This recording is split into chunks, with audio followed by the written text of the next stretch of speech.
Jirra jirtu hordoftoota chaanaalii maatii as taasituu hundinuu nageenya balaadha jechaa irra viidiyoo gabaabaa bareedaa tokkoon qabadhee isin ilaallee hin jira. Viidiyoon keenyaas akkamitti akka sabskiraayibariin keenya yeroodhaan yerootti ofuma isaatiin osoo hin fi naman kadhatiin akka itti nu dabalu karaalee salphaa ta'een isin garsiisa. Egaa karaaleen kunis tokkoffaan yeroo fi namni viidiyoo jalbaaf turre koomentii sii godhan koomentii daftee akkatti laayik namaa goote namaa deebiftee nama atiraakti gootuu fi karaalee yuutiyuub badii jira. Yuutiyuub bodiin kun akkamitti kiiwordii isarra sarchi goote waayidilee akka addunyaatti sabskiraayibii gootu fi chaanaaliin kee akka mul'atu karaa salphaatiin akkatti gootu. Egaa walumaan daawwannu jechaa warri as taasituu sabskiraayibii waliin sabskiraayibii nu godhuudhaan barnoota yuutuubii yeroodhaa yerootti fi nuti hojjennu akka argattaniif notifikashinii ol godhadhaa jecha kallattumaan gara viidiyochaatti seenna. Egaa viidiyoo yeroo nuti yuutuub chaanaalii kanatti banattanii jirtan iddoon piroofaayil pikcharii keessan jiru ni jira. Irratti kilik godhachuudhaan yuutuub chaanaaliitti viidiyoolee hedduu itti ol baafattee si mul'ata. Viidiyoolee si mul'atan kana akkamitti gootaa eeysaan koomentiin akka namni koomentii sirra barreessuuf koomentii oopin godhuu qabda. yuutuub istiidiyoo keessatti seentee ofii yoo jiraate irraa kaasuu qabda jechuudha. Haraan tokkoffaan inni guddaan yeroo nuti kana bantu koomentiin iddoon itti irraa kaaftu akkanatti yuutuub istiidiyoo seenteen boodatti iddoo sitiin geettu kanaatu jira. Viidiyoo of danda'e qabaa akka dabalataatiin isin garsiise iddoo chaanaalii to'annoo irra dhufuudhaan waan sirreeffachuu qabdu jira. Isas keessaa upload default waan ta'etu jira. Akkanatti gad harkifattaa upload default iddoo to'annoo irra dhufuudhaan iddoo koomentii hedduu jira. Allow all koomentii koomentii namni si barreessu hundi siif gahaa dirqama poointii tana asirra godhu qabda. Namni tokko tokko asirratti godhaa ofiif asirra godhaa. Disable yoo goote immoo koomentii viidiyoo qajarra namni si barreessuu hin danda'u. Of teetuma ta'a jechuudha. Saniifuu allow all koomentii iddoo to'annoo irratti tuqachuudhaan seef godhachuu qabdan iddoo kanatti. An kun amma kiyya waan duraan ta'eef jedha malee sila yoonni asirra gabbuuse seef godhii na gaafata. Garuu duraanuu allow all koomentii waan jiruuf nan gaafatu. Deebitee erga akkas godhatteen boodatti eessa dhuftaa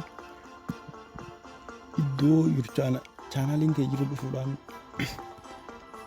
akkanatti gama harka mirgaarra dhufuudhaan gad harkifattee koomentiilee namni yeroodhaan yerootti si barreessuuf laallachuu qabda. Laatassi koomentii jira. Laatassi koomentiin namoonni hundinuu si kaan as jalatti argama. View moorii irratti kilik godhuudhaan koomentiileen akkanatti si argama. Koomentiilee namni si barreessu kana hamaa ta'us gaarii badaa ta'us akkanatti laayik godhuudhaan atiraakshini nama san biratti uumtaa jechuudha. Jaalala koomentii ati nama sanii qabdu agarsiisuu jechuudha. Warra biraatiin inni kun kana koomentii sirreeffachuun kee dirqama ta'a. Akkanatti laayik namaa godhuun kee dirqama ta'a. Erga siin boodattoo wanni sirreeffachuu qabdu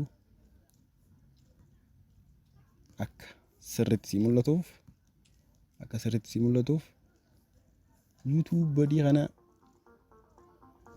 erga loogiin jettanii ol baafatanii boodatti maaliif fayyada? Chaanaalii kee akka addunyaatti si mul'isa. Isoo akkamitti akka jechoota adda addaa sarchi gootan sabskiraayibarii yoo barbaadan viiyuu yoo barbaadan bu'aan isaa karaa hedduutu jira. Bu'aa mataa isaaf danda'e qaba. Bu'aa baay'ee qaba. Saniifuu iddoon ol kiiwordii isaa sarchi godhattu maali? Iddoo kanarra dhufuudhaan matuma isaatiiyyuu gama gubbaa chaanaalii keetii irratti iddoo piroofaayilii keetii irratti iddoo itti upload viidiyoo gootu cinatti kanatti ol dhufu. yuutuub bodiin kana tiyuub bodiin isa kanarratti kilik godhatta akka erga kilik godhatteen boodatti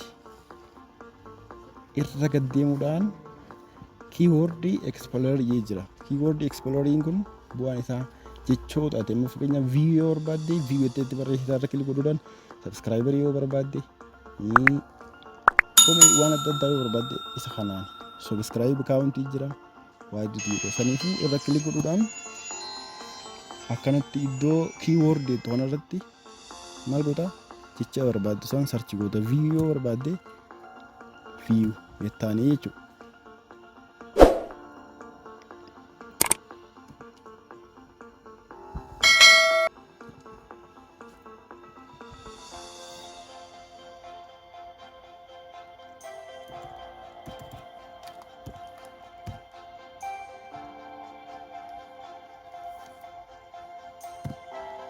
erga kanatti barreeffatteen booda views jette viewin kun viewii ati barbaadde view video view channel keetii view on the road views dark view podcast jira isaan kana keessa godhatta yoo ni subscribe barbaaddes subscribe ittaan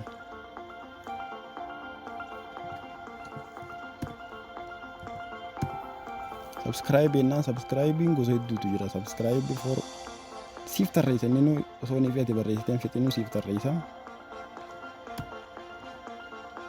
isa kana subscribe account yoo barbaadde subscribe account itti click goota erga siin booda related search yeroo fi namni as keessa nama fudheen subscribe account live qabu kanarra click godhatte yeroo fi live namni seenee inni jiru subscribe live account ennaan si argachuu danda'a jechuudha namni kana karaan gabaabaa YouTube boodiidhaan subscriber itti guddifachuu danda'an isaan kanneen kana har'aaf viidiyoon keenya kanuma hanga viidiyoo itti aanu wal agarruutti yeroo gaarii ni gahan tura.